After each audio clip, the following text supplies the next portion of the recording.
ना होता अगर जल तो जग जाता जल। ये तो सुंदर जी आप गलती बात कह रहे हैं कि पानी एजेंडा नहीं है, पानी के बगैर किसी का गुजारा नहीं है। पर मैं बात करूं अपनी NIT 86 की। भाई हमें पानी आज की तारीख में पता है क्या स्थिति है। जब राम जी बरसने वाला होता है ना, हम ऐसे हाथ जोड़ते हैं कि हे परमपिता परमात्मा बरसियो मत। ये NIT 86 है, ये बाल कल्याण पॉकेट है, ये जीवन नगर पार्ट 2 है, ये कुमाऊं मंदिर है, ये दयाशंकर गिरी की रोड है, ये आश्रम रोड है। क्योंकि वहाँ पर हम लोग तो जल की निकासी से ही परेशान हैं। और सबसे बड़ा दुख कहाँ होता है सुंदर जी, समस्या अनंत है। एक बार स्पीकर साहब ने मुझे विधानसभा में ये कहा कि नीरज जी आप छोटी छोटी कमेटियों के प्रश्न लगाते हैं। मैंने कहा अध्यक्ष महोदय आप ये भी तो सोचो कि वो छोटी छोटी समस्याएं विधानसभा लेवल पे हमारी ठीक नहीं हो रही, जब भी तो हमको यहाँ तक आना पड़ रहा है। अब हमारे यहाँ मैंने बाल कल्याण पॉकेट की बात करी, मुख्यमंत्री जी हमारे ज़िले के ग्रीवेंस कमेटी के चेयरमैन भी हैं, मैंने विधानसभा में प्रश्न भी लगा लिया। एश्योरेंस स्पीकर साहब कहते हैं आपकी बात ना मानी जाए एश्योरेंस कमेटी में जाइए, एश्योरेंस कमेटी में भी हम चले गए। और देखिए कितना दुख होता है कि वहाँ की एक कामनी बिटिया ने मुख्यमंत्री जी को ट्वीट किया कि मुख्यमंत्री जी मेरी 3 दिन बाद बारात है और ये मेरे घर के आगे की स्थिति है, बिना बारिश के। मुख्यमंत्री जी ने फंटी मरवा के, परमानेंट सोल्यूशन नहीं, फंटी मरवा के 2-4 टैंकर भेज के उसके घर के आगे से पानी निकलवा दिया।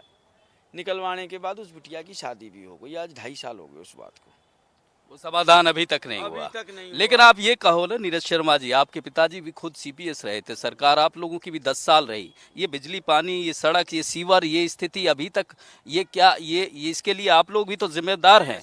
मैं आता हूँ नैनपाल रावत जी, नहीं इल्जाम का मैं जवाब लूंगा नैनपाल रावत जी से आपके सवाल का, आपके मेरे सवाल का जवाब आप चलिए बताइए। नैनपाल जी ने मेरे, नहीं जल्दी चाहिए मत करिए डिबेट, मैं नहीं आऊंगा डिबेट में, समय पूरा दें, बात पूरी हो तो करें। और मेहमानों से बात करनी है ना, आप सबसे एंड में आ जाइए मेरे पास, जब आपने बुलाया है। आप स्पीकर ना बनिए साहब हमारी जान को। सुंदर जी जहाँ तक मेरे आपने पिताजी की बात करी, विकास एक सतत प्रक्रिया है। बाल कल्याण पॉकेट में जितने 5 साल मेरे पिताजी मंत्री रहे, एक दिन पानी इकट्ठा नहीं हुआ। आप वहाँ जाके पता कर लीजिए। ये तो जब 5 साल वहाँ सफाइयाँ नहीं होंगी, डैमेज हो जाएगा। और आज की तारीख में जनता से कर कौन ले रहा है? सरकार ले रही है। सरकार किसकी है? भाजपा की है। विकास कार्य कौन कराएगा? सरकार कराएगी, सरकार के नुमाइंदे। सबसे पहले मैं आपको बताना चाहूँगा 29 जून को ये घटना रात को बाईखेड़ा गांव में होती है। बाईखेड़ा गांव गुड़गांव जिले का हिस्सा है और मेरी विधानसभा के अंदर गांव आता है धौच। 1947 के अंदर जब हमारे देश का बंटवारा हुआ, उस समय हमारे यहाँ 2 शख्सियत थी, महेंद्र प्रताप जी के पिताजी बाबू नेतराम जी, आफ्ताब के नाना जी खुर्शीद जी। उन 2 आदमियों ने ऐसे दोनों समाजों को, हिंदू मुस्लिम भाइयों को रोक रखा था और बहुत आसानी से प्यार से बंटवारा हुआ। हमारे यहाँ कुछ नहीं हुआ। परंतु पिछले 1 साल से सरकार के अंदर कौन व्यक्ति ऐसा बैठा है, कौन ऐसी संस्था है, वो हमारे इलाके के भाईचारे को ख़त्म करना चाहते हैं। 29 जून की घटना, मैंने कॉलिंग अटेंशन भी लगाया इस पे, अभी तक मेरा स्वीकृत नहीं हुआ। वहाँ पर बाईखेड़ा गांव में जानवर पकड़े गए। जानवर पकड़ने के बाद गौकसी थी, दूध के जानवर थे, ये आप जांच करिए। और मैं गौकसी वाले का किसी का समर्थन नहीं करता हूँ। गौकसी वाले को सीधा फांसी लगनी चाहिए, गोली मारो। लेकिन इनका जरावता जी को क्या जवाब दोगे? सुंदर जी वो कह रहे हैं कि कांग्रेस का हाथ है इसमें। सुंदर जी पहले पूरी बात पे आ जाइए।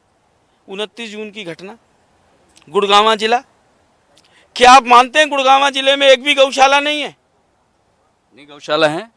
29 जून को जब बाईखेड़ा गांव के अंदर जानवर पकड़े गए, दुधारू जानवर, दूसरे जानवर 30 किलोमीटर दूर फरीदाबाद लेके आए गए। जल्लूस निकलता है धौज गांव के अंदर, गुड़गांव में क्यों नहीं लेके गए?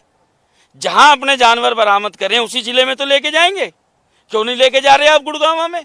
क्या वहां की गौशालाओं को अनुदान नहीं दिया जा रहा?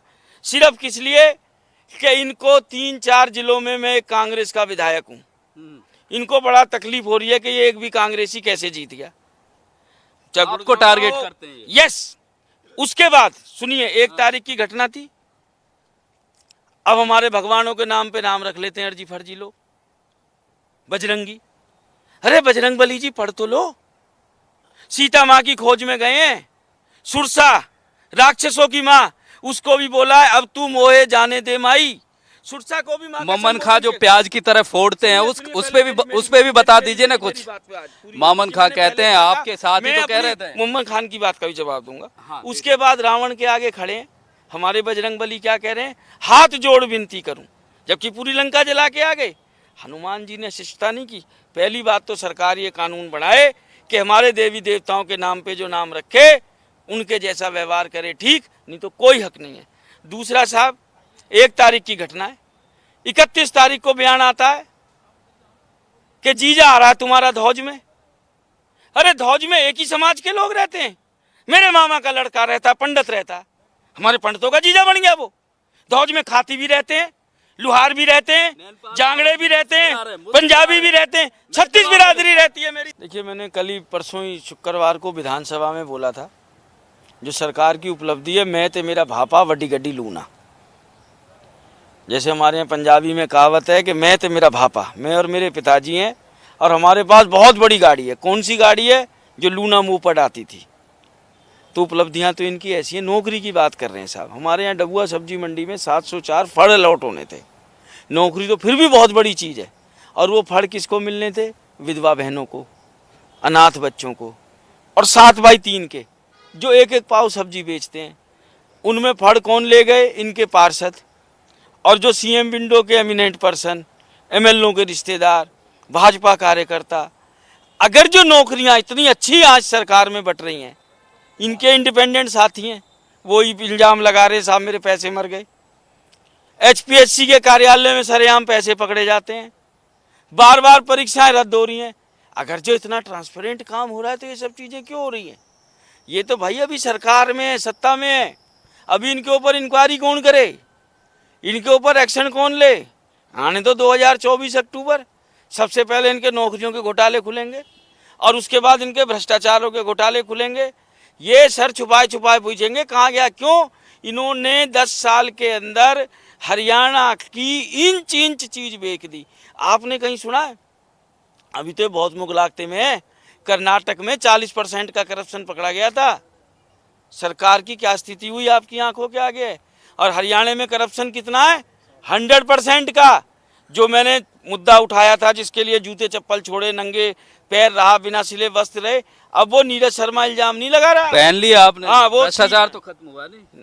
भ्रष्टाचार, भैया मैंने भ्रष्टाचार की तो कसम भी नहीं खाई थी। मैंने कहा इस केस में मंत्री जी ने कहा 10 साल लगेंगे। मैं इनकी ब्राह्मण हूँ, चोटी की कसम खा रहा हूँ। जिस दिन चुईया को गिरफ्तार कर दोगे, कपड़े पहन लूंगा। अयोध्या जाके कपड़े पहने, और शुरुआत हुई थी चीफ इंजीनियर से। ये तो बड़े बड़े अधिकारियों को सरकार बचा रही है। आज भी जो मैंने विधानसभा में प्रश्न लगाया था, अब तो सीएजी कह रही है 183 करोड़ 83 लाख 34,657 रुपए की पेमेंट सतबीरा एंड उसकी 5 कंपनियों को बिना काम के दे दी गई है। और मेरा प्रश्न ये था, किस किस अधिकारी ने चेक पे साइन करे, किस अधिकारी ने उसकी जांच करवा तो रही सरकार? नहीं, कुछ नहीं जांच हो रही है 20 करोड़ की। और जो 31.5 करोड़ की सबसे मोटी पेमेंट है 4 अगस्त 2020 को, जिसके 15 दिन बाद रिकॉर्ड रूम में आग लग गई, उसको तो इन्होंने जांच में ही नहीं लिया। और आज मेरे प्रश्न के लिए कितना समय मांगा? 2 साल का।